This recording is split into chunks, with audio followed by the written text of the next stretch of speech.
चलिए, मेरी आवाज़ क्लियर है? आप लोगों के पास मेरी आवाज़ जा रही है क्या? कंफर्म करिए एक बार मुझे, बताइए। ठीक है, देखिए ये जो आज का टॉपिक है ये एमपीपीएससी का सोशल वर्क का है टॉपिक, यूनिट नंबर थर्ड उनका है। ठीक है, तो उनके यूनिट नंबर थर्ड में दिया गया है समाज और संस्कृति के बारे में, है ना। और यहीं अगर मैं आप लोगों से बात करूं कि यूजीसी में कौन सा यूनिट दिया गया है, तो यूजीसी में यूनिट नंबर सेकंड अगर आप लोग ध्यान से देखेंगे, यूनिट नंबर सेकंड, तो उस यूनिट नंबर सेकंड यूजीसी में कहा गया है कि समाज, मानव व्यवहार और समुदाय के बारे में पढ़ना है। तो समाज शास्त्रीय संकल्पनाएं क्या है, वो चीज़ें, समाज का अध्ययन करने कौन कौन से अप्रोच थे उसके बारे में पढ़ना है हमें, उपागम जिसको हम लोग बोलते हैं, और सामाजिक व्यवस्थाएं, मानव व्यवहार, व्यक्तित्व के सिद्धांत और समाज मनोविज्ञान और समुदाय के प्रकार। तो यह आपका यूजीसी का यूनिट नंबर सेकंड से मैच करेगा और एमपीपीएससी का यूनिट नंबर थर्ड से मैच करेगा। ठीक है, बात तो समझ में आ गई होगी आप लोगों को, है ना। तो मैं शुरुआत करता हूँ, आज का टॉपिक लेता हूँ समाज कार्य में। ठीक है, सोशल वर्क का यूनिट नंबर थर्ड, भारतीय, देखो यहाँ पे लिखा हुआ है भारतीय समाज। तो आज सबसे पहले मैं जिक्र करूंगा कि समाज की अवधारणा के बारे में बताऊंगा और प्रकार और उसकी विशेषताओं के बारे में बताऊंगा, है ना। एक मिनट, कोई ज्वाइन हो रहा है बार बार, वेट। यूनिट नंबर थर्ड में समाज की अवधारणा, प्रकार और विशेषताएं, ठीक है ना।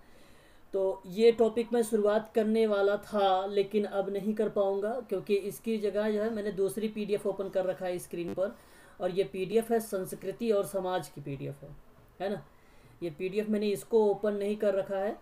ठीक है, तो ये मैं कल बता दूंगा समाज की अवधारणा और प्रकार और उसकी विशेषताएं समुदाय के बारे में। ठीक है भाई, तो आज की जो पीडीएफ मैंने इसको ओपन किया, हालांकि मुझे एक दिन इसको बताना ही था। ठीक है, ये पीडीएफ यही मेंशन की गई है। तो ध्यान रखना कि पहले हम संस्कृति और समाज के बारे में जान लेते हैं, ये क्या क्या भूमिकाएं निभाई जाती हैं इसमें। ठीक है, ठीक है, चलिए शुरुआत करते हैं कि भारतीय संस्कृति का क्या अर्थ बनता है। ठीक है, ठीक है, तो भारतीय संस्कृति के अर्थ के पॉइंट ऑफ व्यू से देखा जाए तो आप जानते हैं सभी लोग कि संस्कृति, अच्छा संस्कृति का मतलब क्या होता है, कोई जानता है? संस्कृति का सिंपल लैंग्वेज में अगर कोई बात कही जाए तो संस्कृत का मीनिंग क्या बनता है, मतलब संस्कृति क्या होती है, कोई बता सकता है मुझे? अगर बता सकता है तो बताइए जरा।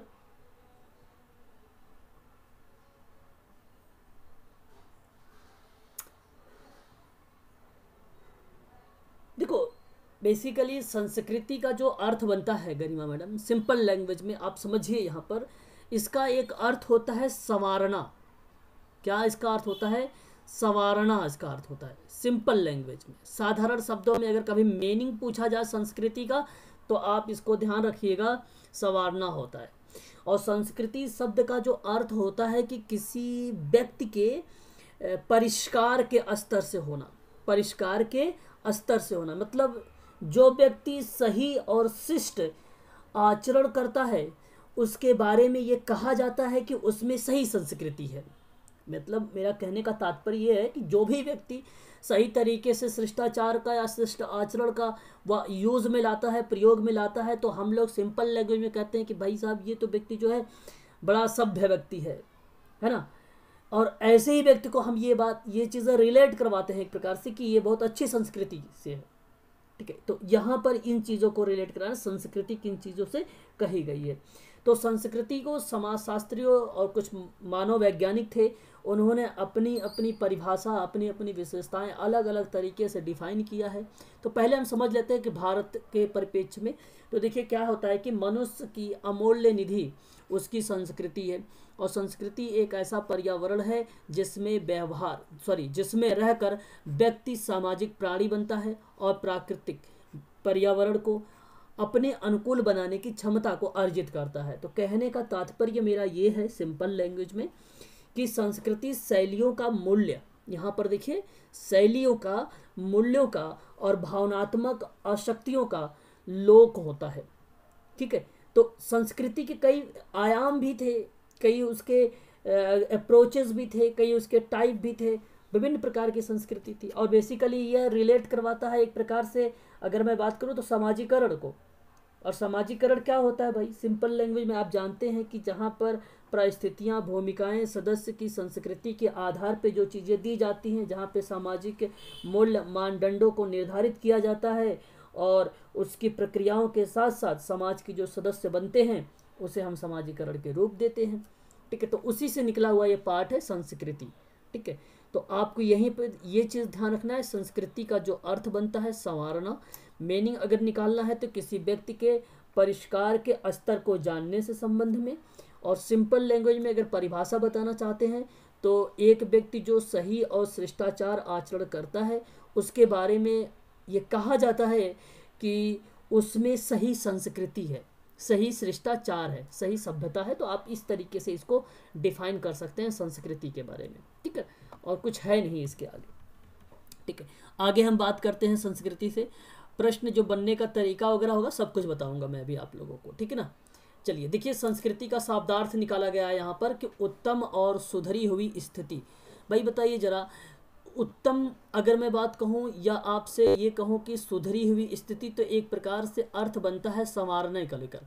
ठीक है, तो ये भी ध्यान रखना कि कहीं अगर आप सोचे कि संवारना नहीं होता है तो नहीं, वही गलत हो जाएगा।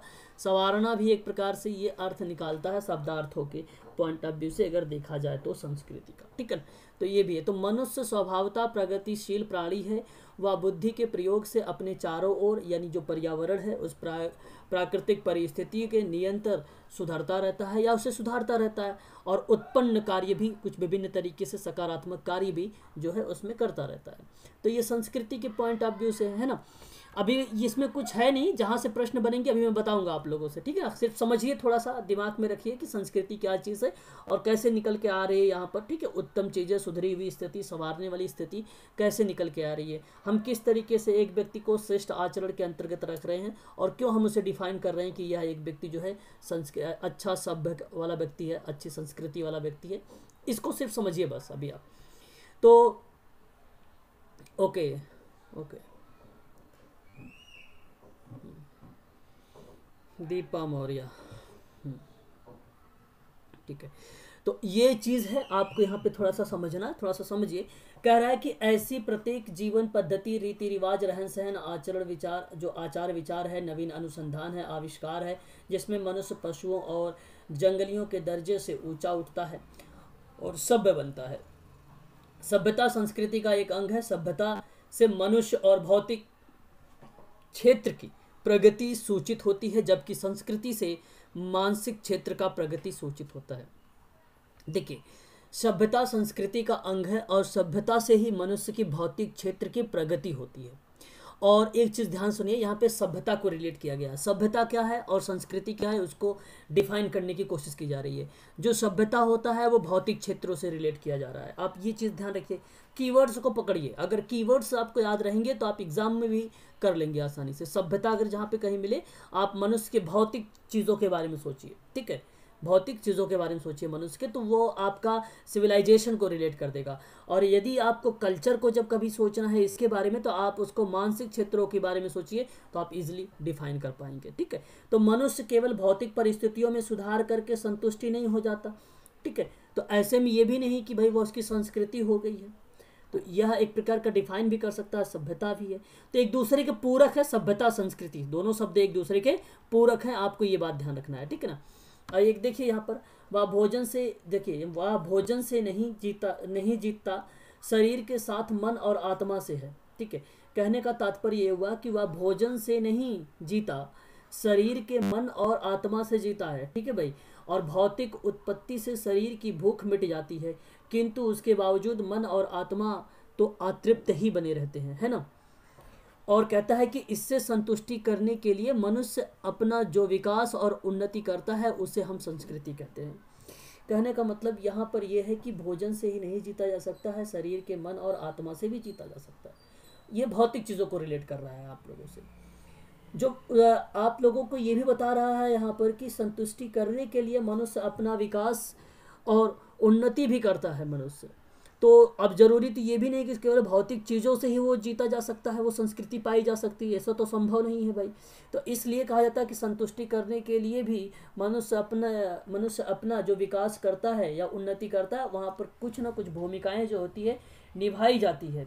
किस रूप में? संस्कृति रूप में। ठीक है, तो आप ये भी ध्यान रखिएगा संस्कृति के रूप में। देखिए कोई ज्वाइन हो रहा है, आई थिंक मुझे लग रहा है संजीव जी ज्वाइन हो रहे हैं शायद, संजय, ठीक है, संजय राठौर। ठीक है, तो ये है आपका संस्कृति और सभ्यता के बारे में थोड़ा बहुत। मेडिकल इमरजेंसी लिया भाई चंद्रेश जी ने, ओके कोई बात नहीं, चलो ठीक है। इतनी बात आपको समझ में आ गई? बोलिए। चलो ओके, चलो फिर तो बहुत अच्छी बात है यदि समझ में आ गया है आप लोगों को तो, है ना। चलिए कुछ और भी बताइए इसके बारे में, आप लोगों को कुछ पता है संस्कृति एंड सभ्यता के बारे में? अच्छा, और सुन लीजिए मुझसे फिर। देखिए मैंने आपसे कहा कि भाई संस्कृति के बारे में, तो संस्कृति के कुछ आयाम होते हैं। अब यहाँ से प्रश्न बनेंगे, अब यहाँ से प्रश्न बनेंगे, मेरी बात को बहुत ध्यान से सुनिएगा। प्रश्न कैसे एग्जाम में बनेंगे संस्कृति के आयाम को लेकर। तो आप लोग जानते हैं संस्कृति के कितने आयाम होते हैं? कोई बता सकता है मुझे संस्कृति के आयाम कितने होते हैं? बताइए। संस्कृति के आयाम, ओके नहीं पता भाई, कोई बात नहीं। यहाँ पर देखिए कोई बच्चा ग्रुप में मैसेज आई थिंक छोड़ा है क्या?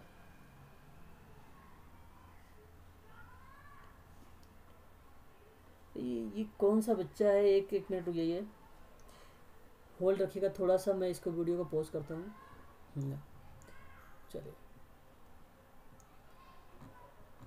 चलिए हाँ भाई, मैं कहाँ था? मैं बता रहा था संस्कृति के आयाम के बारे में ना। अब देखिए यहाँ से आप लोग थोड़ा सा मेरी बातों को ध्यानपूर्वक समझिएगा और सुनिएगा। देखिए जो संस्कृति का आयाम है ना, ये बेसिकली 3 भागों में डिवाइड किया गया है। अब ये प्रश्न पूछता है कि बताइए निम्नलिखित में से कौन सा आयाम नहीं है और आयाम का उदाहरण नहीं है। ये एग्जाम में बनाए जाते हैं प्रश्न। अभी आपको पीडीएफ में मिल जाएगा ये सारी चीज़ें। मैं इसलिए बताना चाहा यहाँ पे ज़रूरी, क्योंकि यहाँ से आपका कॉन्सेप्ट और अच्छे से क्लियर हो जाएगा फिर संस्कृति के बारे में। ठीक है, तो संस्कृति के 3 आयाम है। अगर कॉपी पेंसिल लिए हो, पेन वगैरह, तो आप नोट डाउन कर लीजिए। देखिए एक आयाम तो वो होता है भाई जिसको हम कहते हैं मानकीय आयाम। एक आयाम होता है मानकीय आयाम, और जो दूसरा आयाम होता है वो भौतिक आयाम होता है, और जो तीसरा आयाम होता है उस आयाम को बोला जाता है संज्ञानात्मक आयाम। तो ये 3 टाइप के आयाम होते हैं, ठीक है ना। तो आप लोग ध्यान रखिएगा, एक मानकीय आयाम, भौतिकीय आयाम और एक संज्ञानात्मक आयाम। थोड़ा सा वेट करिएगा। ठीक के लिए क्या भाई, बुरा मत मानिएगा, आप लोग बड़े हैं, है ना, तो बुरा भी मान सकते हैं लेकिन मानिएगा मत, ठीक है। चलो कूल हो जाइए। अब सुनिए, मेरा जो टॉपिक है एमपीपीएससी का, मैंने बताया है यहाँ पर पंकज जी यूनिट नंबर 3 चल रहा है। यूनिट नंबर 3 का एक पॉइंट है समाज और संस्कृति, उसी पर मैं चर्चा कर रहा हूँ। संस्कृति के बारे में बता चुका हूँ। संस्कृति का जो अर्थ होता है, एक प्रकार से अगर बोलूँ तो यहाँ पर सुधरी हुई स्थिति की बात करता हूँ, संवारने की बात करता है। और संस्कृति का जो मतलब होता है वो होता है कि जो व्यक्ति सही और शिष्ट आचरण करता है उसके बारे में हम सभी लोग कहते हैं कि वह व्यक्ति जो है सही संस्कृति वाला है। तो संस्कृति को आप इस तरीके से वहाँ पर रिलेट कर सकते हो। और संस्कृति से अगर कोई प्रश्न एग्जाम में बनता है तो उसके आयाम से बनता है। उसके आयाम कौन कौन से होते हैं संस्कृति के? तो बेसिकली संस्कृति के 3 आयाम होते हैं। अगर मैं आप लोगों को अगर कॉपी लिए हो तो नोट डाउन करिएगा, और नहीं लिए हो तो आप ध्यान से सुनिए, अपने माइंड में उसको डाल लीजिए, चेतन मन में। तो एक चीज़ ध्यान रखना, एक है मानकी, ध्यान से सुनिएगा, ये इस पीडीएफ में मिल जाएगा आप लोगों को, मैं यहाँ पर बता रहा हूँ, ये पीडीएफ में सब कुछ लिखा हुआ मिलेगा। एक है मानकीय, और जो दूसरा है आपका, जो दूसरा है वो है भौतिक आयाम। दूसरा क्या है? भौतिक आयाम। ठीक है, बात को समझिएगा बहुत अच्छे से, अभी मैं समझा रहा हूँ आप लोगों को कौन कौन से आयाम, क्या क्या मतलब बनते हैं इसका। और एक है आपका 3rd पॉइंट पे संज्ञानात्मक आयाम। ये 3 टाइप के आयाम होते हैं। ठीक है, ये 3 टाइप के संस्कृति के आयाम होते हैं। प्रश्न एक तो ये बनेगा आपसे कि निम्नलिखित में से बताइए संस्कृति का आयाम नहीं है। एक तो सिंपल लैंग्वेज में ऐसे ही बन जाता है प्रश्न, और अगर टफ बनाएगा प्रश्न, थोड़ा सा इजी वो बनाएगा, अप्लाइड बनाएगा, तो वो कैसे बनाएगा? एप्लीकेशन बेस्ड प्रश्न बनाता है।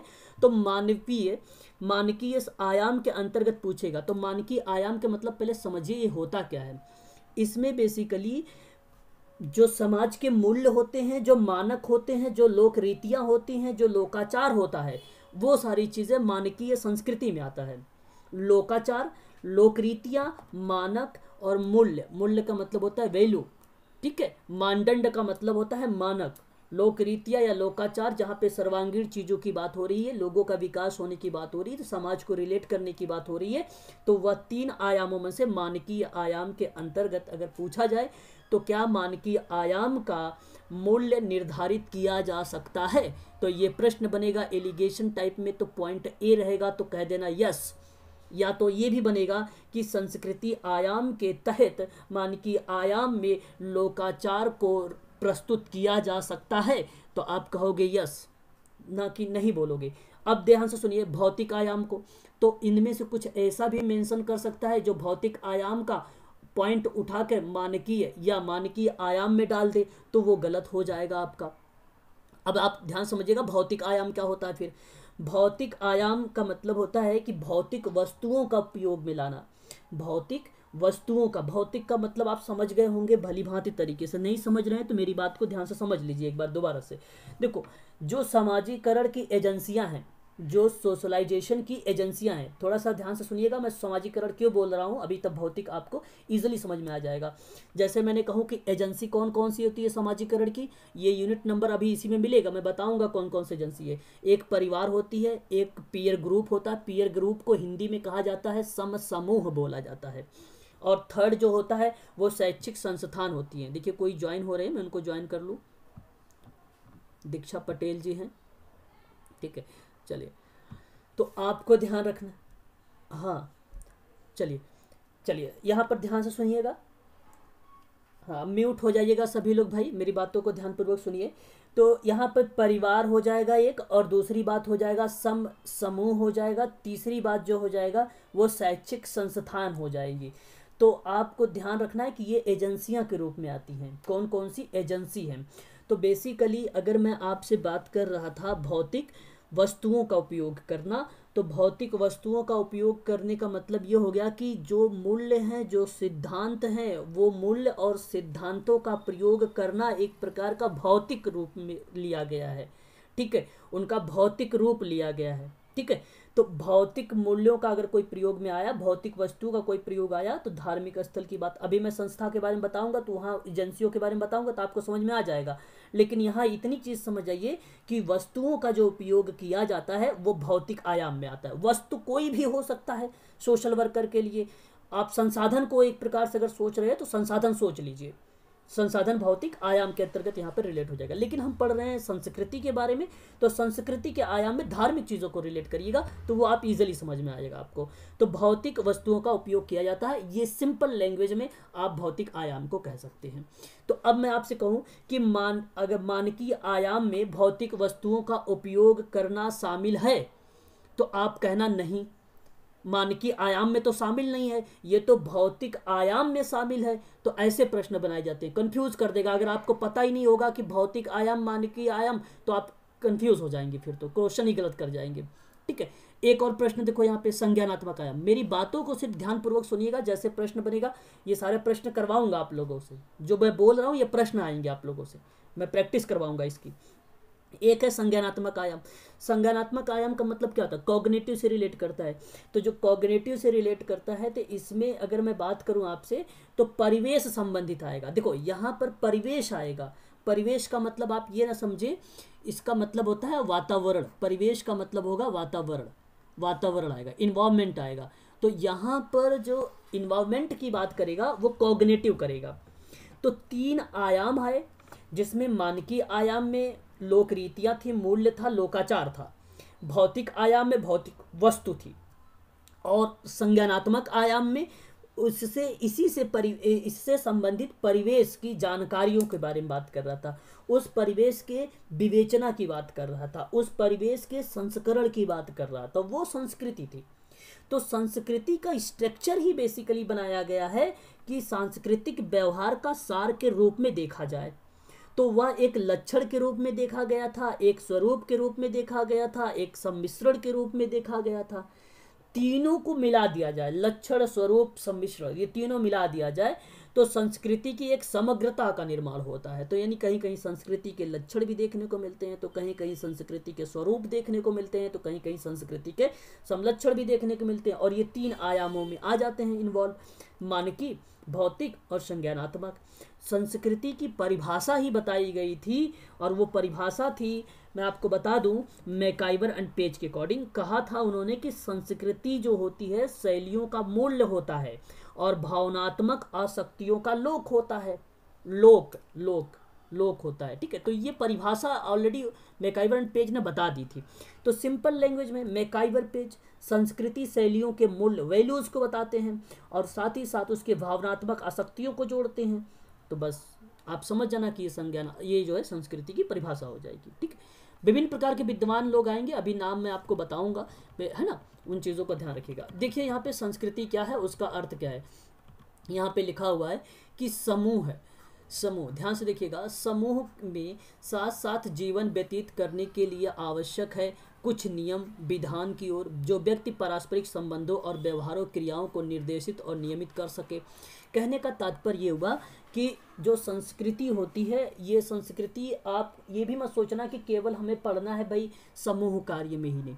आपको आप सोशल वर्कर हो तो आप चाहे समूह में हो, चाहे कम्युनिटी वर्क में हो, चाहे केस वर्क में हो, जो भी प्राथमिक प्रणाली है वाल्टर एंड्रियास फेडरेंडर के द्वारा जो भी दी गई है प्रणालियाँ, उन तीनों प्रणालियों में संस्कृति का प्रयोग होगा। तो वो कह रहा है कि समूह में साथ साथ जीवन व्यतीत करने के लिए आवश्यक है कुछ नियम। अब बिना ऊट पटांग का कोई नियम अगर लगा दोगे तो बताइए उस समूह की कोई अस्तित्व रहेगा? कोई अस्तित्व नहीं रहेगा। तो समूह में संस्कृति भी क्या है, विद्यमान है, उसमें नियम विद्यमान है, उसमें आचार संहिता विद्यमान है, कुछ रूल रेगुलेशन से विद्यमान है, कुछ विधियां हैं उसमें विद्यमान है। कहने का मतलब ये हुआ कि समूह में अगर उसके साथ साथ जीवन व्यतीत करना चाहते हैं तो जरूरी है कुछ नियम और विधान जो व्यक्ति के पारस्परिक संबंध और व्यवहारों और क्रियाओं को निर्देशित करती हो। जैसे वो बताती हो, रेसिप्रोकल रिलेशन बताता हो, बिहेवियर की एक्टिविटीज़ बताता हो, आपको इंडिकेट करता हो, आपको डायरेक्शन देता हो, आपको निर्देशित करता हो, आपको इंस्ट्रक्शंस देता हो, आपको नियमित करता हो। ये सारा काम कौन कर रहा है? संस्कृति कर रही है। और ये समूह में भी हो सकता है, समुदाय में भी हो सकता है। अगर केस वर्क में काम कर रहे हो तो आप केस वर्क में भी कर सकते हो ये काम। तो आप केस वर्क में आप अंतरण प्रत्यंतरण जानते होंगे अच्छे तरीके से। तो अंतरण प्रति अंतरण की अगर एक्टिविटीज़ क्यों नहीं आती है, रीज़न यही है संस्कृति। और संस्कृति की परिभाषा आप यहाँ पर अच्छे तरीके से समझ सकते हो, भली भांति तरीके से, कि नियम होते हैं कुछ विधान होते। विधान का मतलब मानदंड होता है, विधान का मतलब मानदंड होता है। आप अधिकार की बात कर सकते हो, अथॉरिटी की बात कर सकते हो, ठीक है। कुछ घनिष्ठ संबंध या रेसिप्रोकल संबंध आप बना सकते हो। कुछ व्यवहार होते हैं, कुछ क्रियाएं होती हैं, कुछ इंस्ट्रक्शंस होते हैं, निर्देशित जिसको कहते हो आप लोग। ये सारी की सारी चीज़ें उसमें इन्वॉल्व होती है, ठीक है। तो इतनी बातें आप लोगों को ध्यान में रखनी होगी। एक और बात, सामूहिक जीवन में नियम विधान और व्यवहार प्रणाली, मूल्य मानक आचार विचार। देखो अब वही चीज़ें हैं, जैसे मैंने कहा कि सामूहिक जीवन में क्या नियम होना चाहिए, विधान होना चाहिए, व्यवहार प्रणाली होनी चाहिए, कुछ वैल्यूज़ होने चाहिए, मूल्य मानक होने चाहिए, आचार विचार होने चाहिए। उसी चीज़ों को थोड़ा सा एक्सप्लेन किया गया है और आगे करके बताया जा रहा है। बात वही है जो मैंने आपको बताया है। तो आचार विचार व्यक्ति की संस्कृति विरासत का एक अंग होता है। भाई जाहिर सी बात है संस्कृति, ठीक है। तो आप यहाँ पर ये चीज़ें आपको ऐसे ही समझना, संस्कृति जो है एक अहम भूमिका निभाती है, ठीक है। कुछ नियम होते हैं आप लोगों को, आप लोग भी एक सभ्य में रहते होंगे, रूल रेगुलेशन में रहते होंगे, है ना, नियमों का पालन करते होंगे। तब ऐसा तो है नहीं कि पुलिस रेड लाइट पे खड़ी है और रेड लाइट को आपने ब्रेक यानी तोड़ के आगे चले गए हो, है ना, ऐसा तो करते नहीं हो। तो आप लोग भी तो नियमों का पालन कर रहे हो। तो एक प्रकार से ये भी आपकी संस्कृति को रिप्रेजेंट कर देती है कि कहीं ना कहीं आपके अंदर संस्कृति या सभ्यता इन्वॉल्व है। तो मनुष्य ने अपनी आवश्यकताओं की पूर्ति के लिए विभिन्न विधियों और प्रविधियों और उपकरणों, रीति रिवाज, प्रथाओं को जन्म दिया है और ये सब पीढ़ी दर पीढ़ी हस्तांतरित होती रहती है। इन सब के योग को ही संस्कृति कहा जाता है। बस सिंपल लैंग्वेज में देखो, कुछ रीति रिवाज हो सकते हैं, उपकरण हो सकते हैं, कुछ मेथड्स हो सकते हैं, कुछ विधियाँ हो सकती हैं, कुछ प्रथाएँ हो सकती हैं, कुछ पीढ़ी दर पीढ़ी अनुवांशिक होता है। और वो जैसे हमने कहा कि भाई अगर हमारे संयुक्त परिवार है तो हम पिछली चीज़ों को मानते हुए चले आ रहे हैं, है ना, तो वो पीढ़ी दर पीढ़ी हस्तांतरित हो रही है। मैं अपने मेरे फादर जो है मेरे अपने फादर का मान रहे थे भाई, उनके कुछ रीति रिवाज थे, रूल नियम थे, वो मान रहे थे। अब मैं अपने फादर का रूल नियम मान रहा हूँ, तो ये पीढ़ी दर पीढ़ी बढ़ने वाली हस्तांतरित हो रही है। अब इसके आगे जो होगा वो मेरा बच्चा मानेगा, ठीक है। तो इस तरीके को पीढ़ी दर पीढ़ी कहा गया कि अनुवांशिक कहा गया कि किस तरीके से संस्कृति को बचाया जा सकता है, या संस्कृति रिप्रेजेंट हो रही है आपके सामने, संस्कृति कहते किसे हैं। तो आप ये भी कह सकते हो अपने सिंपल लैंग्वेज में कि पीढ़ी दर पीढ़ी हस्तांतरित होने वाली क्रियाविधि को भी संस्कृति कहा जाता है। और ये भी कह सकते हो आप लोग कि जहाँ पर विधि प्रविधि उपकरण रीति रिवाज प्रथा मूल्य वगैरह जो भी चीज़ें जन्म लेती हैं, जहाँ से उभरती हैं या निकलती हैं, जहाँ पर उत्पत्ति होती है, वो संस्कृति होती है, ये भी आप कह सकते हैं। तो संस्कृति के यहाँ पे इजीली आप लोग समझ गए होंगे संस्कृति की परिभाषा क्या होती है, सिंपल लैंग्वेज में है। बाकी आपको यहाँ पे ज़्यादा डीप में जाने की ज़रूरत नहीं है। दूसरे शब्दों में आप देखिए यहाँ पे संस्कृति हमारे द्वारा सीखा गया हुआ व्यवहार है जो पीढ़ी दर पीढ़ी हस्तांतरित होता है। बात सत्य है भाई। और यहाँ पे देखिए एडवर्ड टायलर का स्टेटमेंट आ गया है, कथन है, इन्होंने क्या बोला है कि संस्कृति वह जटिल समग्रता है जिसमें ज्ञान, विश्वास, कला, आदर्श, कानून, प्रथा, अन्य किन्हीं दो आदतों का, क्षमताओं का समावेश होता है जिन्हें मानव ने समाज के सदस्य होने के नाते प्राप्त करता। तो ये सभी के सभी देखिए परिभाषा हैं। अब परिभाषा आप लोगों से नहीं पूछा जाएगा कि टायलर की परिभाषा क्या है, मैकइवर पेज की परिभाषा क्या है, डी मेथल की परिभाषा क्या है। विभिन्न प्रकार के विद्वान लोग हैं, परिभाषा आपसे नहीं पूछा जाएगा, बस कॉन्सेप्ट समझिए। संस्कृति कहते किसे हैं? संस्कृति शैलियों के मूल्यों का, भावनात्मक आसक्तियों का लोक होता है। संस्कृति की अगर मैं बात करूं आपसे, तो मानव कर्म का वह हिस्सा है जो सामाजिक स्तर को प्राप्त होता है, वो संस्कृति है। संस्कृति शब्द का मतलब होता है किसी व्यक्ति के अगर पारस्परिक स्तर से रिलेट करता हो, जहाँ पे श्रेष्ठ आचरण करता हो, उन आचरणों के बारे में। शिष्ट का मतलब होता है शिष्टाचार, शिष्ट का मतलब होता है शिष्टाचार का, जहाँ पर आचरण होता हो तो उस व्यक्ति को मैं संस्कृति के नाम दे सकता हूँ कि वह व्यक्ति में संस्कृति है, उसने सभ्यता को पालन किया है, ठीक है। तो ये चीज़ें आपको मैं बताने की कोशिश कर रहा हूँ। तो मानव कर्म का वह हिस्सा जो सामाजिक स्तर पर प्राप्त होता है उसे संस्कृति कहते हैं। मानव कर्म का वह हिस्सा, वह पार्ट जो सामाजिक स्तर पर प्राप्त होता है उसे संस्कृति कहते हैं। बस यही है संस्कृति की परिभाषा, ठीक है। और इससे आगे कुछ है नहीं संस्कृति में। अच्छा, मैं आगे, अब देखो यहाँ पे आपने नाम देखा, रेडफील्ड का नाम आ जाएगा, ठीक है, रेडफील्ड, ठीक है। और रेडफील्ड ने भी अपनी परिभाषा दिया है, ठीक है। संस्कृति कला और उपकरणों को जाहिर परंपरागत ज्ञान व संगठित रूप है जो परंपरा के द्वारा संरक्षित होकर मानव समूह की विशेषता बन जाता है, तो ये संस्कृति होती है। तो आपको यहाँ पर ये सारी चीज़ें याद करने की ज़रूरत नहीं है, ठीक है। मैंने जैसे बोल दिया आपको कि भाई आप वही याद कर लीजिए कि मानव कर्म का वह हिस्सा जो सामाजिक स्तर को प्राप्त होता है उसे संस्कृति कहते हैं। बस सिंपल लैंग्वेज में। यहाँ पे परिभाषा जो है आपको नहीं पूछा जाएगा एग्जाम में, है ना। बोगार्ट्स वगैरह का भी देखिए संस्कृति में कुछ परिभाषाएं इन्होंने भी दिया है, ठीक है। मैं आगे बढ़ता हूँ, ठीक है। ये सारी परिभाषाएं हैं, आप देख रहे हैं संस्कृति की बहुत सारी परिभाषाएं हैं। चलिए मैं बात कर लेता हूँ विशेषताओं के बारे में, ठीक है। सीधा सीधा विशेषताएं की बात कर लेता हूँ और विशेषताओं से आपका कॉन्सेप्ट जो है अच्छे तरीके से क्लियर हो जाएगा। एक यहाँ पर विशेषताओं की बात करूँ तो संस्कृति समाज से संबंधित होता है। पहली बात ध्यान से सुनिएगा मेरी, संस्कृति जो होता है वो क्या होता है भाई, ठीक है भाई। अगर मैं आपसे बात करूं यहाँ पे संस्कृति समाज से संबंधित होती है, तो आप बताइए जरा कैसे। ये एक विशेषता है, मैं बताता हूँ।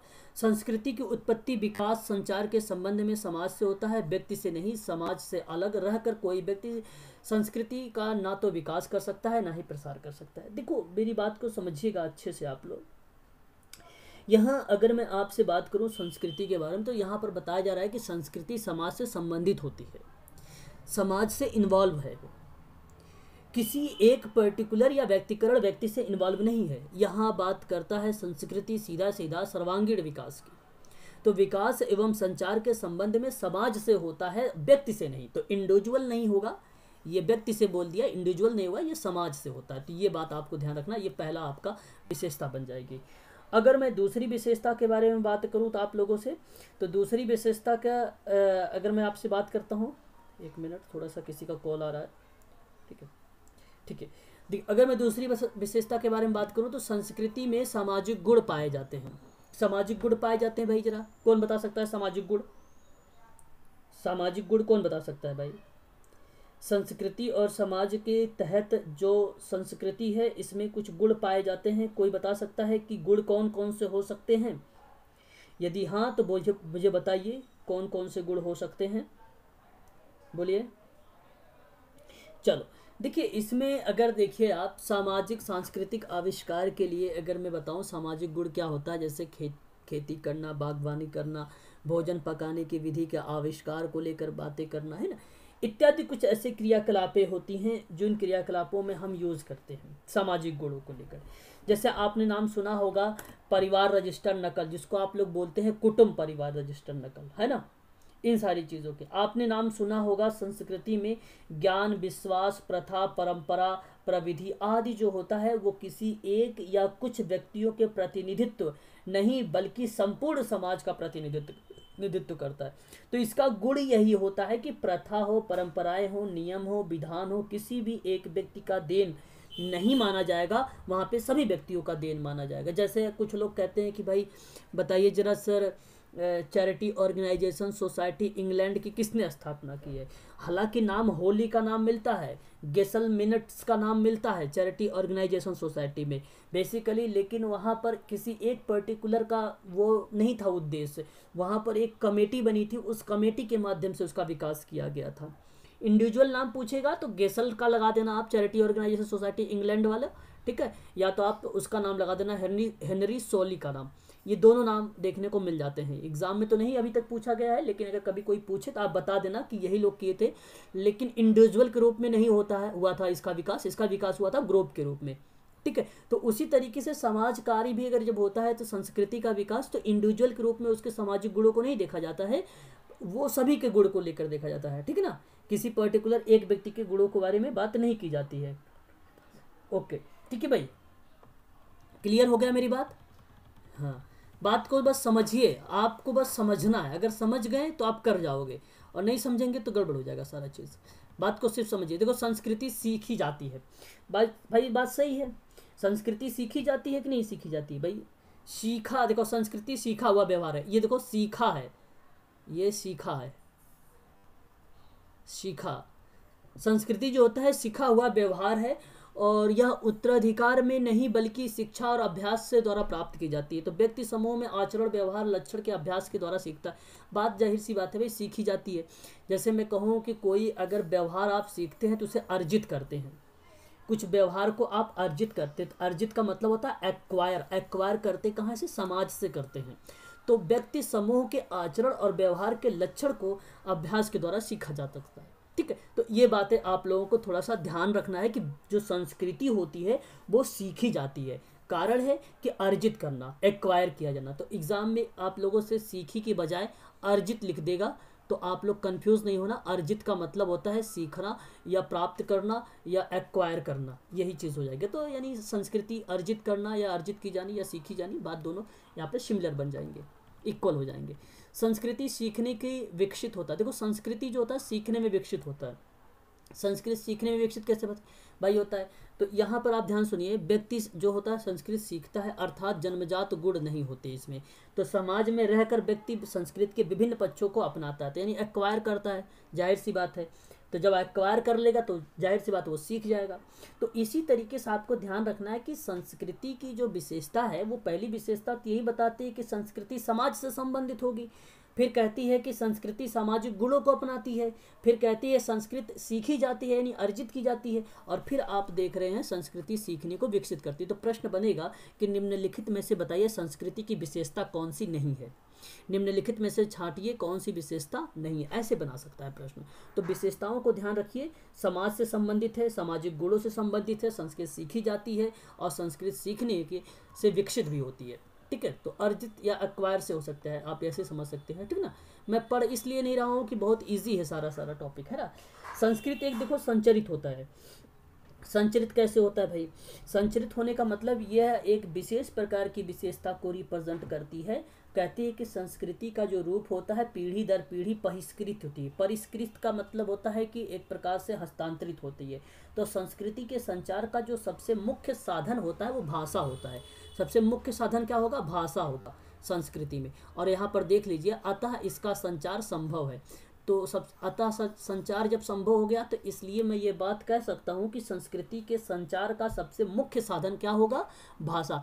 तो आपसे प्रश्न पूछेगा ऐसे कि सबसे मुख्य साधन कौन सा होगा, तो उसमें भाषा भी लिखा हो रहेगा, मानदंड लिखा रहेगा, आचरण लिखा रहेगा, व्यवहार के लक्षण लिखे रहेंगे, जन्मजात गुण लिखे रहेंगे, और आपको ABCD का करके ऑप्शन बताना होगा। तो देखो जन्मजात गुण तो पाए नहीं जाते, आप एलिमेंट कर देना, उसको काट देना, ठीक है। तो ये तो होता नहीं भाई, क्योंकि संस्कृत सीखी जाती है, अर्जित की जाती है, व्यवहार और लक्षणों को आचरण के रूप में लिया जाता है, और समाज में रहकर व्यक्ति संस्कृति को विभिन्न पक्षों को अपना लेता है। तो वही कारण है कि संस्कृति सीखने को विकसित होती है।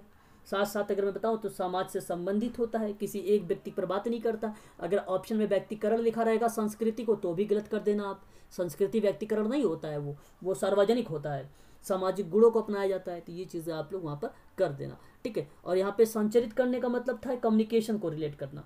कम्युनिकेशन करने का मतलब यह था कि संचरित होती कब है भाई, जब यह एक प्रतिमानों के रूप में अगर देखा जाए तो यहाँ पॉइंट देखिए जरा, सांस्कृतिक प्रतिमान एक पीढ़ी से दूसरी पीढ़ी में संचरित होती है। तो कहने का मतलब ये था संचरित में कुछ चीज़ें ऐसी होती हैं, जैसे जन्मजात तो नहीं होती, जैसे पीढ़ी दर पीढ़ी अगर मैं कह रहा हूँ तो फिर कैसे भाई बोल रहा हूँ कि जन्मजात नहीं होती है। लेकिन मेरी बात को समझिए यहाँ पर कि संस्कृति जितना विकास कर ले वह पीढ़ी दर पीढ़ी की कंडीशन में, मेरा कहने का तात्पर्य कि संस्कृति का प्रतिमान होगा, कुछ सांस्कृतिक कुछ प्रतिमान होगा। जैसे कुछ लोगों के घरों में कुछ नियम बनाए गए हैं, ठीक है। अब वो नियम बनाकर वो वृद्ध हो गए, वृद्ध होने के बाद वो चले गए, तो इसका मतलब ये नहीं कि उनकी संस्कृति का टूट गई, ठीक है। तो उनका पालन हो रहा है, तो हो सकता है अगली पीढ़ी जो आए वो पालन करे उस संस्कृति का। कहने का मतलब ये था, ठीक है। और जन्मजात होने का मतलब ये था कि वो जैसे ही जन्म ले लिया भाई उसके बाद उसने शुरू कर दिया अपनी संस्कृति को मानना। तो कोई जरूरी ये भी नहीं है कि संस्कृति जन्मजात मानी जाए, तो ये जरूरी ही नहीं, ये तो गलत ही होगा आपका, जन्मजात होता ही नहीं है, पहली बात तो ये आपको ध्यान रखना। लेकिन सब पीढ़ी दर पीढ़ी हस्तांतरित होती है, ये बात सत्य है, इसको आप मान लीजिएगा, ठीक है। और नेक्स्ट पॉइंट की बात करूँ, और यहाँ पे देखो संस्कृति मानव आवश्यकताओं की पूर्ति करती है। जाहिर सी बात है भाई, सिंपल लैंग्वेज में है, अगर संस्कृति जो होती है वो मानव आवश्यकताओं की पूर्ति करता है। कहने का मतलब जैसे भोजन हो जाएगा, देखो यहाँ पर जो संस्कृति की विशेषता यह है कि संस्कृति मानव की आवश्यकताओं की पूर्ति करता है। भोजन हो गया, यौन संतुष्टि हो गया, मनुष्य की मूलभूत आवश्यकताएं हो गई, ठीक है। यानी आप यहाँ पर यह समझ लीजिए मूल प्रवृत्ति, और मूल प्रवृत्ति मैकडूगल ने दिया था, उस मूल प्रवृत्ति की 14 के 14 मूल प्रवृत्ति आप यहाँ पे सोच लीजिए। और ये सारी की सारी मूल प्रवृत्तियाँ जो होती है संस्कृति की आवश्यकताओं की पूर्ति करती, डन, बस इसमें कोई दो राय नहीं है। आप वही मूल प्रवृत्तियाँ ध्यान रखिए, वह सभी के सभी मूल प्रवृत्तियाँ जो है मानव की आवश्यकताओं की पूर्ति करती है। क्लियर हो जाएगा आपका संस्कृति। तो आवश्यकता की पूर्ति तो होती है भाई, जाहिर सी बात है, ठीक है। यहाँ पर संस्कृति मानवीय होता है भाई, जाहिर सी बात है। मानवीय होने का मतलब ये था कि यहाँ पर अगर मैं आपसे बात करूँ तो ये कहता है कि एक प्रकार से कि भाषा के अभाव में जैसे पशुओं में संस्कृति से लेकर प्रश्न नहीं उठते कभी भी। कारण ये होता है भाई कि जो सत्य है वो सत्य है ना, कि भाई पशु भी अनेक प्रकार के व्यवहार सीखते हैं, परंतु उनका सीखना पीढ़ी दर पीढ़ी विरासत के रूप में नहीं हो सकता है।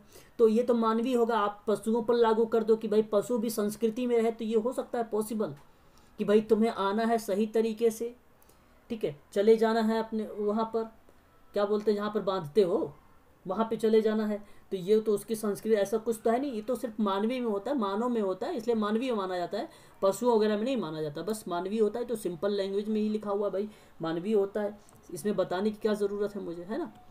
तो ये चीज़ें हो जाएंगी, ठीक है। संस्कृति समूह के लिए आदर्श होता है, हाँ भाई आदर्श होता है। कारण क्या भाई आदर्श होने के लिए? उसका सम्मान करना चाहिए, गुरु का आदर करना चाहिए। हमारे जीवन के कुछ आदर्श हैं जिन्हें हम सदियों से अपने जीवन में उतारने के लिए प्रयत्नशील रहते हैं, तो जाहिर सी बात है वो आदर्श है। तो किसी भी समूह के सदस्य अपनी संस्कृति के नियम और मूल्यों को, मान्यता को अपने जीवन में आदर्श मानते हैं और उन्हें जीवन प्राप्त करने का प्रयत्न करते हैं, ठीक है। तो भाई जाहिर सी बात है, जिसको चाहे आप गुरु मानते हैं, चाहे आप अपने घर में किसी पेरेंट्स को मानते हैं आदर्श के रूप में, तो जिस किसी को भी मानते तो आप उनके बनाए हुए रूल नियम को फॉलो करते हैं, पालन करते हैं, तो यह एक प्रकार का क्या कहलाता है आपका कि आदर्श है। संस्कृति जो समूह होता है एक प्रकार का वह आदर्श के रूप में देखा जा सकता है, ठीक है। तो आप इसे भी ध्यान में रख सकते हैं, ठीक है। तो बहुत सारी ऐसी हैं, जैसे मैं कहूँ कि संस्कृति हमारे आसपास सामाजिक और भौतिक जगत का सार्थक बनाती है। ये विशेषता है। विशेषता क्या हो सकती है संस्कृति की? संस्कृति की विशेषता यही है कि हमारे आसपास जो भी सामाजिक हो, जो भी भौतिक जगत हो, उसको सार्थक बनाए। विभिन्न जो भी संस्कृतियां हैं उनको वस्तुओं में भिन्न भिन्न अर्थ देती है, ठीक है, अलग अलग तरीके से रेगुलेशंस या नियम बनाती है। जैसे मैं एक एग्जांपल दूं, उदाहरण, कनाडा के उत्तरी भाग में मछली खाने वाले जो समुदाय हैं, वहाँ पे जो भी मछली खाने वाले समुदाय हैं, उनके पास मछली के लिए 80 शब्द में मछली खाने वाले समुदाय के पास, मेरी बात को ध्यान से समझिएगा, मछली खाने वाले समुदाय के पास मछलियों के लिए 80 शब्द है। और मछली अनेक जीवन की महत्वपूर्ण अंग माना जाता है, ठीक है। तो बहुत सी ऐसी प्रथाएं में प्रचलित है और विचित्र लगती है भाई, कि जो समुदाय को या संस्कृति को रिलेट करती है। तो उनकी संस्कृति है वहाँ पर मछली को लेकर, ठीक है, कनाडा में। तो संस्कृति विश्व का अर्थ देती है, क्योंकि इसके मूल्य व्यक्ति के व्यक्तित्व में शामिल होता है, और संस्कृति के साथ ही व्यक्ति का पहचान पूर्ण होती है, यहीं से उसकी संस्कृति। अब देखो, संस्कृति की बात करो तो संस्कृति सीखी जाती है, उसकी विरासत नहीं मानी जाती। संस्कृति समझी जाती है, उसका विकास जो है, अगर मैं बात करूँ, किसी एक व्यक्ति से संबंधित नहीं होता है, वो साझा करती है संस्कृति। संस्कृति कभी स्थिर नहीं हो सकती, संस्कृति हमेशा बदलती रहती है, कभी धीरे तो कभी तेज हो सकती है संस्कृति जो होती है वो आने वाली बदलाव को अनुभव से भिन्न कराती है, उसके परिणामों से भिन्न होती है। संस्कृति एकीकरण और संघर्ष का स्रोत मानी जाती है। संस्कृति बहुत सारी चीज़ों से रिलेट करती है ना। ये सारे के सारे आपकी विशेषताएं हैं। कोई डाउट है तो आप पूछिए जरा। देखो, विरासत लिखा हुआ है, सामाजिक विरासत, संस्कृति, ठीक है। ये सारी की सारी ईजी हैं, समझ सकते हैं आप लोग, ठीक है ना। बोलिए, कोई डाउट आप लोग के मन में है तो पूछिए फटाफट। भौतिक अभौतिक आप समझ गए हैं कि मैं बता दूं? भौतिक और अभौतिक बताइए। देखो, पहली बात आप समझ जाइए ये। देखिए, भौतिक अभौतिक कहने का तात्पर्य ये हुआ, अगर मैं आपसे बोलूं, आप सबसे बात करूं, तो व्यक्ति के साथ या संस्कृति के साथ ही व्यक्ति की पहचान पूर्ण होती है। जबकि दूसरी संस्कृति में हम अपनी दृष्टि से देखते हैं तो उसमें स्वजाति केंद्रिता पाई जाती है, और बाहरी संस्कृतियों को उन्हें पैमाने में जांचा जाता है। जांच का मतलब होता है उसका ऑब्जर्व करना, और वह सापेक्षवाद होता है, वह आपका सापेक्षवाद होता है। तो संस्कृति इजी है, सिंपल है, इसमें कुछ है ही नहीं संस्कृति को लेकर, है ना, ठीक है। तो ये चीज़ें हो जाएंगी, आप यहाँ पर देख सकते हैं, ठीक है। चलिए, कोई चीज़ है आप लोगों के पास डाउट तो आप पूछिए संस्कृति के बारे में। मैं डायरेक्ट समाज के बारे में स्टार्ट करता हूँ। संस्कृति वैसे बहुत बड़ी पीडीएफ इसकी बन गई थी क्या? बोलिए, डाउट वगैरह है तो पूछिए, डाउट नहीं है तो भाई कोई बात नहीं। अब देखिए समाज, फिर अगर समाज के बारे में, समाज आप जानते हैं। देखिए, समाज कोई बता सकता है मुझे, समाज किसे कहते हैं? समाज अपने लैंग्वेज में बताइए, समाज किसे कहते हैं? बोलिए बोलिए कोई। समाज, चलिए मैं बता देता हूँ। देखिए, ये जो सोसाइटी आप देख रहे हैं, समाज यानी सोसाइटी, इसको अगर मैं कहूँ तो एक से अधिक लोगों के समुदाय से मिलकर बने एक बृहद समूह को कहते हैं हम, बड़े समूह को कहते हैं, जिसमें सभी व्यक्ति के मानवीय क्रियाकलाप होते हैं। मानवीय क्रियाकलाप मतलब होते हैं कि मानव के कुछ एक्टिविटीज़ होती हैं, कुछ गतिविधियाँ होती हैं। तो उसी का एक नाम दिया गया था कि एक प्रकार से ये जो है आपका समाज है, यह एक प्रकार का आपका क्या है भाई? समाज है। तो समाज में विभिन्न प्रकार के परिवर्तन होते हैं, विभिन्न प्रकार की गतिविधियां होती हैं समाज को लेकर, है ना। समाज के विभिन्न प्रकार की गतिविधियां हैं, विभिन्न प्रकार के कार्य हैं समाज को। अच्छा, अगर मैं आपसे बात करूं, यहाँ पर आप मेरी बातों को बहुत ध्यान से सुनिएगा, समझिएगा इसको, समाज को लेकर, ठीक है ना। तो यहाँ पर आप देखिए, कह रहा है कि समाज स्वयं संघ है, वह एक संगठन और व्यवहारों का योग माना जाता है जिसमें सहयोग वाले एक दूसरे से संबंधित होते हैं। सोसाइटी, देखो मैंने पहले ही बता दिया कि एक से अधिक लोगों को समुदायों में मिलकर बने एक बड़े समूह को कहते हैं, जिसमें सभी व्यक्ति मानवीय क्रियाकलाप करते हैं। और मानवीय क्रियाकलाप में जैसे आचरण हो जाएगा, सामाजिक सुरक्षा हो जाएगा, निर्वाहन हो जाएगा, इत्यादि क्रियाएं हो जाएंगी। ये सभी की सभी क्रियाएं उसमें शामिल हो जाती हैं। और वही समाज है। एक स्वयं संघ है जिसमें संगठन हो सकता है, व्यवहार का योग हो सकता है, उसमें सहयोग देने वाले एक दूसरे से संबंधित लोग हो सकते हैं, वही आपका समाज हो जाएगा। और ये परिभाषा का है गिडिंसन ने बोला है। ठीक है, तो गिडिंस की परिभाषा है। हेनकिंस की भी परिभाषा इसी तरीके से समाज के बारे में। मैकाइवर एंड पेज क्या कहते हैं? समाज चलनों में, देखिए चलनों व प्रणालियों में। चलनों का मतलब यहाँ पर अगर मैं बात करूँ तो चलन गतिविधियाँ एक प्रकार से प्रक्रिया के रूप में इसको कहा गया है। चलन का मतलब प्रक्रिया को यहाँ पे रिप्रेजेंट किया गया है। चलना नहीं, रन या वॉक करना नहीं है चलना। चलन प्रक्रिया मतलब एक प्रकार से अगर मैं बात करूँ तो ये प्रक्रियाओं को रिलेट करवाया है। ठीक है, प्रक्रियाओं को रिलेट करवाया है इसने। और ये कहता है कि मैकाइवर एंड पेज कहता है कि समाज जो है प्रणालियों और सत्ता और पारस्परिक सहयोग है जो अनेक समूहों और भागों में मानव व्यवहार को नियंत्रित और स्वाधीनताओं की एक व्यवस्था है। देखो सिंपल भाषा में आप ये जानिए कि समाज का अर्थ मानव द्वारा स्थापित ऐसे संबंधों से है जिसे स्थापित करने के लिए उसे विवश होना पड़ता है, वह समाज है। बस सिंपल सी परिभाषा है। आप समाज का वह वर्ग, समाज का अर्थ यहाँ पर मैकाइवर पेज कहते हैं कि स्थापित ऐसे संबंधों से हैं जिन्हें स्थापित करने के लिए उन्हें विवश होना पड़ता है, वह आपका क्या कहलाता है? मैकाइवर पेज की परिभाषा कहलाती है। और इसी परिभाषा को तोड़ के विभिन्न प्रकार की परिभाषाएं जो है मैकाइवर पेज को बताई भी गई है ना। तो बहुत सारी इसकी परिभाषाएं भी हैं। अगर मैं बात करूं, देखो रॉयट की भी परिभाषा आ रही है कि वह व्यक्ति जिसमें वह व्यक्तियों का एक समूह नहीं अपितु विभिन्न समूहों का व्यक्तियों के बीच संबंध की व्यवस्था है। ठीक है, तो इसका कहने का मतलब था कि मनुष्य का पारस्परिक लाभ में एक प्रकार से निमित्त हो, कृत्रिम का उपाय हो, कृत्रिम का मतलब आर्टिफिशियल का उपाय हो, जिसमें वह समाज हो।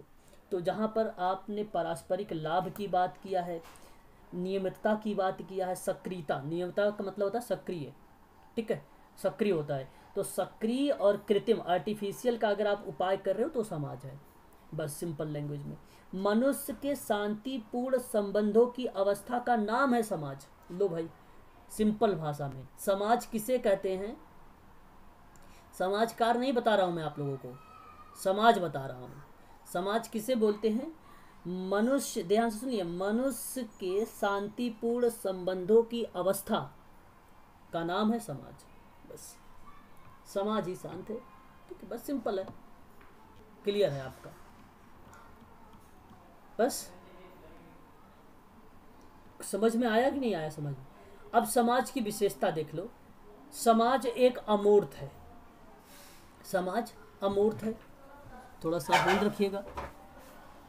समाज एक अमूर्त है, और अमूर्त का मतलब जैसे अबस्ट्रैक्ट का नाम सुना आप लोगों ने? अबस्ट्रैक्ट, देखो एक मूर्त होता है, एक अमूर्त होता है। मूर्त जैसे मैं कहूँ कि जो आपके सामने दिखाई दे रहा होगा मोबाइल, तो ये मूर्त है। ठीक है, और मैं आपको अब बता रहा हूँ आईफोन, जो आप लोगों के पास हो सकता है भाई, किस लोगों के पास होगा और कुछ लोगों के पास नहीं होगा। और जिनके पास नहीं है आईफोन तो वो सोचिए, ठीक है, कि आईफोन के बारे में।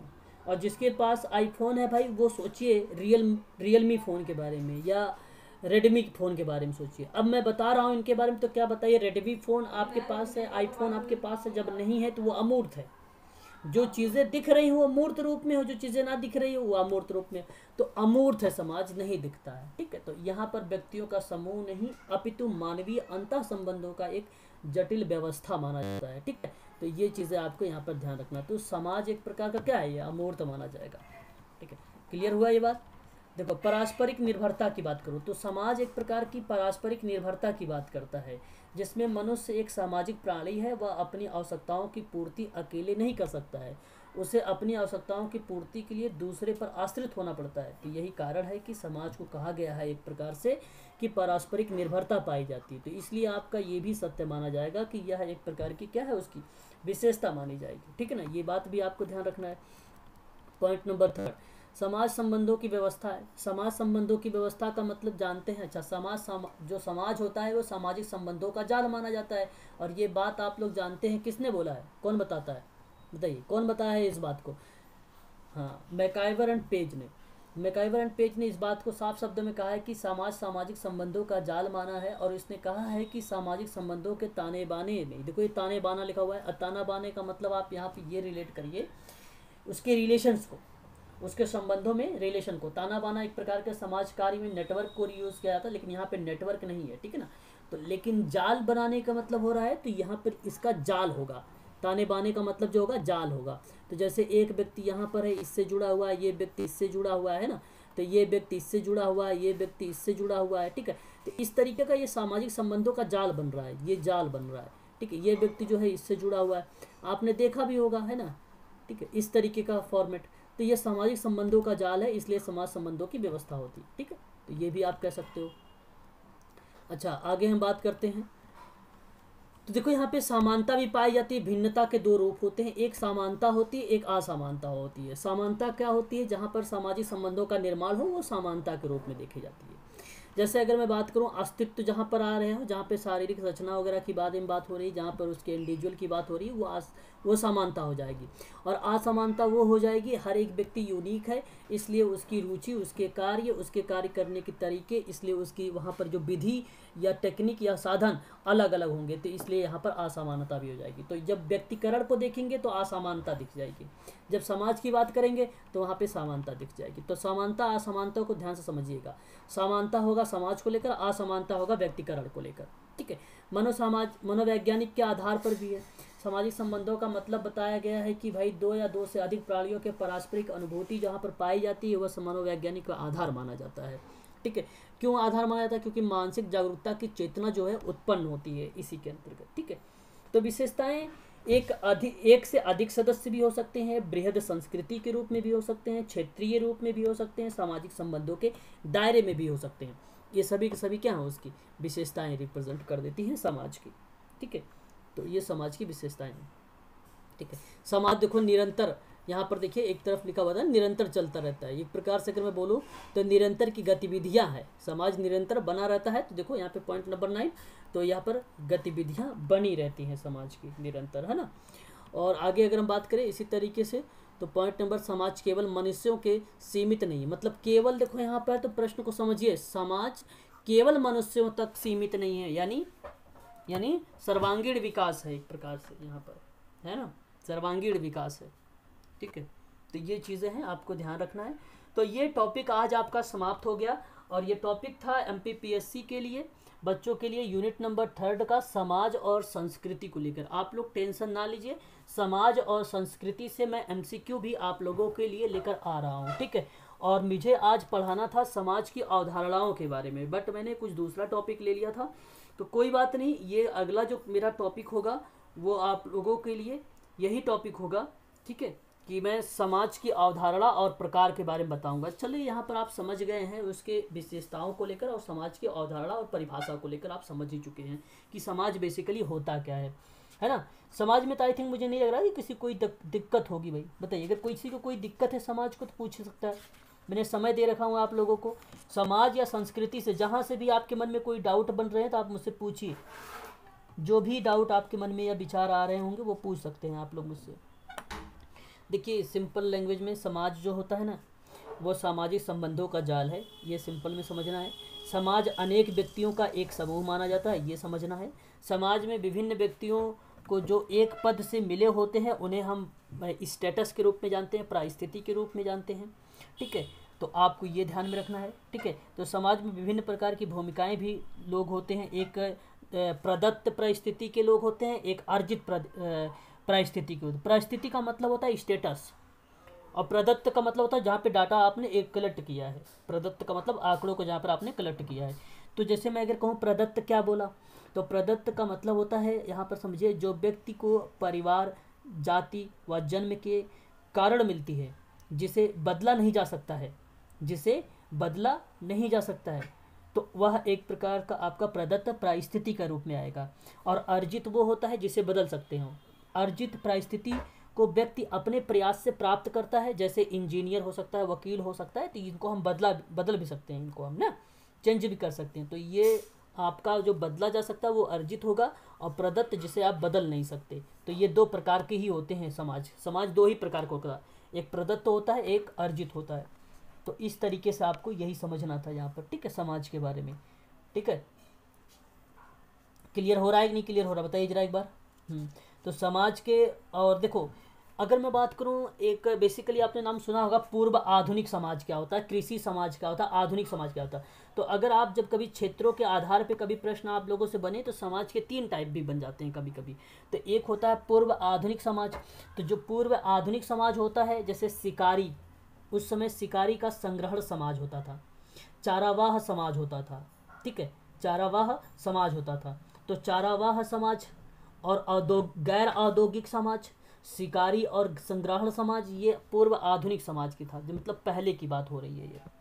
जैसे शिकारी का मतलब क्या हुआ भाई, कि आदिम समाज में शिकार करके लोग करते थे ना जीवन यापन अपना, तो वो क्या हो गए, वो एक समाज था कि नहीं समाज था। तो समाज के अगर प्रकार में बन जाएगा तो पूर्व आधुनिक समाज भी बन जाएगा। चारावाह समाज भी था। तो कृषि स्थायित्व व्यवसाय, जैसे दूध मांस के लिए जानवर पाले जाते थे। तो आपने नाम सुना होगा जो आखेटन समाज था, या आखेटन जो इतिहास पढ़ा होगा आप लोगों ने, तो पिछला था। तो ये जो है पूर्व आधुनिक समाज में आता है, ठीक है, चारावाह समाज। तो जैसे उसमें क्या होता था, उसमें आप लोग जानते भी थे, दूध मांस मछली के लिए ही क्या करा जाता था, जानवरों को पाला जाता था। और जम्मू कश्मीर के जो गुज्जर समुदाय के लोग हैं, इस प्रकार के समुदाय का एक उदाहरण माना जाता है चारावाह का। जम्मू कश्मीर में क्वेश्चन बन सकता है कि जम्मू कश्मीर में कौन से समुदाय के लोग रहते हैं समाज में, तो गुज्जर समुदाय। कौन सा समुदाय, गुज्जर समुदाय रहता है, ठीक है। तो ये भी आप याद रख सकते हो। और एक गैर औद्योगिक समाज है। तो गैर औद्योगिक समाज भी, जैसे भारत मिस्र ईरान अपने शहरों का विकास किया, ठीक है, तो कला विज्ञान विकसित हुए। तो इनको लेकर जब बात हो तो यह एक प्रकार का आपका माना जाता है गैर औद्योगिक विकास में, यानी वैश्वीकरण को लेकर बात हुई। तो समाज जो होता है पूर्व औद्योगिक समाज हो गया। एक था कृषि समाज। कृषि समाज में क्या था जानते हैं आप लोग, कृषि आप लोग जिसमें प्रौद्योगिकी विकसित हुआ था, जिसमें नहर बांध वगैरह का निर्माण हुआ था, वो था कृषि वाला, जिसमें नहर बांध वगैरह का निर्माण हुआ था, है ना, वो था आपका कृषि। और एक था आधुनिक, जो आज के समय में चल रहा है, जिसको आप औद्योगिक बोलते हो। तो इस समाज को क्या बोलते हैं, औद्योगिक के अगर परिणाम स्वरूप में बात करूं तो पश्चिमी यूरोप से हुई समाजों का जो उत्पादन जो क्षमताएं थी वो बढ़ गई, वो क्षमताएं बढ़ गई। जैसे उद्योगवाद बढ़ गया, पूंजीवाद बढ़ गया, शहरवाद हो गया, उदारवाद हो गया, ये सारे के सारे क्या हैं, आपका आधुनिक औद्योगिक समाज हो गया। तो समाज 3 टाइप का आप ऐसे भी डिफाइन कर सकते हो, पूर्व आधुनिक, कृषि समाज और आधुनिक। पूर्व आधुनिक, कृषि समाज, आधुनिक, 3 टाइप को आप डिवाइड कर सकते हो। इसके अंतर्गत जितनी बातें बताए हैं वो भी आप नोट डाउन कर सकते हो, समाज के प्रकार वगैरह। तो मेरे हिसाब से समाज का तो ये भी टॉपिक समाप्ति हो गया, समाज के प्रकार वगैरह भी और संस्कृति भी। चलो मैं कल आप लोगों को समुदाय के बारे में बताऊंगा। हाँ बोलिए, डाउट पूछिए, बोलिए। हम्म। जनजातीय समाज, जनजातीय समाज तो हमारे इसी समाज में आधुनिक और औद्योगिक समाज का ही पार्ट माना जाएगा, ठीक है। जनजातीय समाज, जनजातीय समाज, देखो आप समझे नहीं प्रकार। जनजा मेरी बात सुनिए, मैं समझाना चाह रहा हूँ आपको प्रकार के बारे में, मेरी बात को समझिए। मैंने कहा कि एक पूर्व आधुनिक होगा। तो पूर्व आधुनिक का मतलब था कि पहले के समय में क्या बीत रहा था। उस समय आपने देखा था ना कि शिकार लोग कर रहे थे, उस समय समाज उस टाइप का एक समाज था। चारावाह समाज था, गैर औद्योगिक समाज था, ठीक है, ये था। कृषि समाज था, तो बीच में आया, मिडिल में, मध्य में आया वो। तो उसमें क्या हुआ था, कृषि में कृषि में बेसिकली प्रौद्योगिकी चीज़ों को बढ़ावा दिया गया था। तो समाज में नहर बांध का निर्माण हुआ था, तो कृषि संबंधी ज्ञान प्राप्त कर लिया गया, तो उत्पादन शक्तियों की बढ़ोतरी हो गई थी। तो यहाँ पर उत्पादन में सामंतवाद आया था मध्य में। फिर आपका आधुनिक में आ जाएगा, आपका उद्योगवाद आ जाएगा, पूंजीवाद आ जाएगा, शहरवाद आ जाएगा, उदारवाद आ जाएगा। तो इसके अंतर्गत कोई अब जरूरी नहीं कि आप जनजाति का ही बात करें, उसमें आप बात कर सकते हैं हर एक समाज, हर एक समुदाय के बारे में। कोई जरूरी नहीं अनुसूचित जनजाति दूसरा हो जाएगा फिर आदिम समाज दूसरा हो जाएगा, ऐसा कुछ नहीं है, ठीक है। तो यहाँ पर आपका ये तो इन्वॉल्व हो ही जाएगा, उसमें भी ना सारे समाज इसमें इन्वॉल्व हो जाएंगे, सारी जातियाँ इन्वॉल्व हो जाएंगी। और पूछिए। अच्छा, अभी इसका एक पार्ट भी है, मैं आप लोगों को जल्दी बताऊंगा। ट्राइबी जो होता है, जनजाति जो सामाजिक समुदाय होता है, इसके बारे में जल्दी बताऊंगा आप लोगों से, है ना। ये अनुसूचित जो है जनजाति क्या होती है, इसके बारे में बताऊंगा, आने वाला है टॉपिक, ठीक है। भारत में कुल कितनी जनजातियां पाई जाती हैं भारत में, किसी को पता है भारत में कुल कितनी जनजातियां पाई जाती हैं? बताइए। बहुत हैं है ये, कोई डिसाइड ही नहीं किया जा सकता है ना। जनजाति वगैरह से प्रश्न नहीं बनेगा, ठीक है। देखिए केवल अगर आप लोगों से प्रश्न बनेगा तो एक जनजाति या आदिम जाति से बनेगा कि ये लोगों को जो है इनके लिए अधिनियम कौन सा है, ठीक है, रूल्स कौन से हैं, ये बनेंगे आप लोगों के लिए प्रश्न, ठीक है, वो मैं आप लोगों से करवा दूंगा, ठीक है। चलो ठीक है भाई, और भी कोई किसी को डाउट वगैरह है तो भाई पूछ लीजिए मुझसे, फिर मैं बता दूं आप लोगों को। अभी 8 बजे मेरी क्लास चलेगी और वो क्लास होगी दर्शन पर निदर्शन। निदर्शन का मतलब होता है आप लोगों को बता दूं सैम्पलिंग। तो सैम्पलिंग की 8 बजे से क्लास चलेगी और सैम्पलिंग के बाद उसके बाद आप लोगों की क्लास होगी। सैम्पलिंग के बाद एक मापन, तो मैंने अभी उसका करवाना है। फिर उसके बाद आप लोगों का कल 8 बजे से प्रैक्टिस होगी और कल आप लोगों का MPPSC में 6 बजे से क्लास चलेगी। दूसरा समुदाय, केवल समुदाय के बारे में, ग्रामीण समुदाय क्या है, शहरी समुदाय क्या है, उसके बारे में बताऊंगा।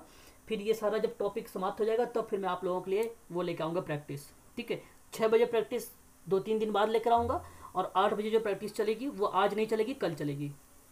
आज प्रैक्टिस नहीं होगी। जून 2019 का पेपर कल करवाऊँगा करीमा, UGC का, जून 2019 का, ठीक है। तो पेपर 19 का करवाऊँगा कल, ठीक है। चलिए आप लोग कोई डाउट वगैरह है तो पूछ लीजिए, वरना मैं फिर चलूँ। हाँ पूछिए जी। नहीं 19वीं सदी, 19वीं सदी, हाँ 19वीं सदी, 19वीं सदी। चलिए और भी किसी को डाउट वगैरह है भाई पूछ लीजिए। हाँ ऐसे पढ़ते रहिए, आप लोग पढ़ते रहेंगे, एक्टिव रहेंगे तो और मज़ा आएगा पढ़ने में, है ना। चलिए चलिए फिर मैं आज के लिए इतना ही रखता हूँ। फिर 8 बजे आप लोग ज्वाइन करना, ठीक है। ओके सभी लोग क्लास को ज्वाइन किया करो यार, सुना करो, समझा करो सोशल वर्क के बारे में। जितना ज़्यादा जानकारी रखोगे उतना बेटर होगा आप सबके लिए, है ना। चलिए फिर मैं 8 बजे मिलता हूँ, ठीक है। ओके बाय बाय सभी लोगों से। चलिए कोई